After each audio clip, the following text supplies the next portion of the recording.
Bonjour, je vous propose de voir comment on construit un algorithme pour encadrer une intégrale avec autant de précision que l'on veut.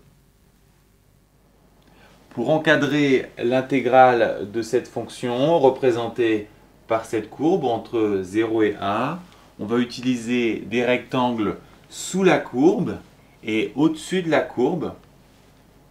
On va travailler pour l'instant avec 4 rectangles associés aux abscisses A sur 4, 2A sur 4, etc. puisque les 4 rectangles ont même largeur. Et il va falloir sommer ces rectangles.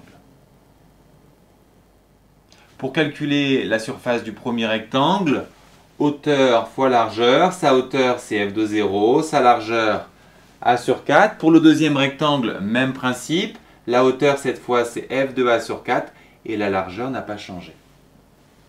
Même technique pour les rectangles suivants. Pour la seconde figure, la hauteur du premier rectangle c'est f de A sur 4, la largeur toujours A sur 4 et même principe pour tous les autres rectangles.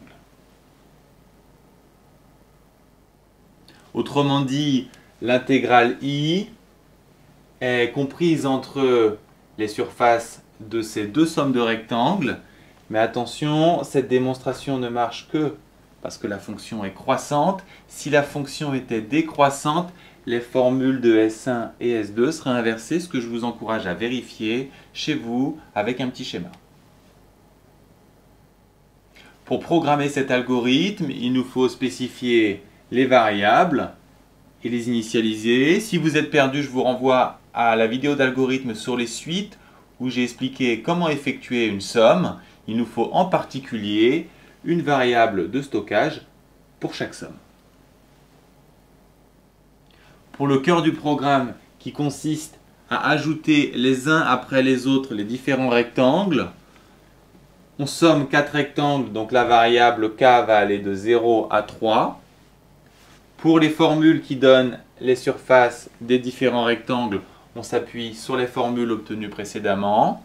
On note bien que pour S1, on calcule de f de 0 à f de 3a sur 4. C'est pour ça qu'on a k ici, puisque k va de 0 à 3. Alors que pour S2, puisqu'on va de a sur 4 à 4a sur 4, on va travailler avec k plus 1. On n'oublie pas d'afficher finalement S1 et S2.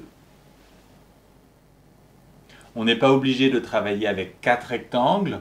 On peut travailler avec un nombre n quelconque de rectangles. Et plus le nombre de rectangles sera grand, plus on aura de précision.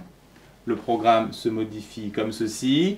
On spécifie une nouvelle variable n qu'on demande à l'utilisateur par l'instruction lire n. Et ensuite, on modifie le programme en précisant de 0 à n-1 et plus de 0 à 3, puisqu'on n'a plus 4 rectangles mais n rectangles. Et la largeur n'étant plus a sur 4 mais a sur n, on modifie ces deux lignes. Sur votre Casio, le code sera le suivant. Il commencera par le nom du programme, ici intégrale.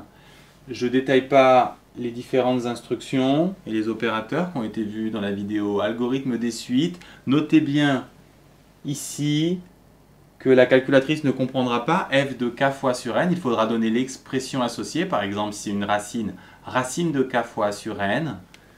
Et de façon plus générale, vous remplacez le x par k fois a sur n pour cette ligne et par cette expression pour la deuxième ligne. Enfin, comment adapter votre algorithme si votre intégrale ne part pas de 0, c'est-à-dire si vous travaillez sur un intervalle quelconque AB.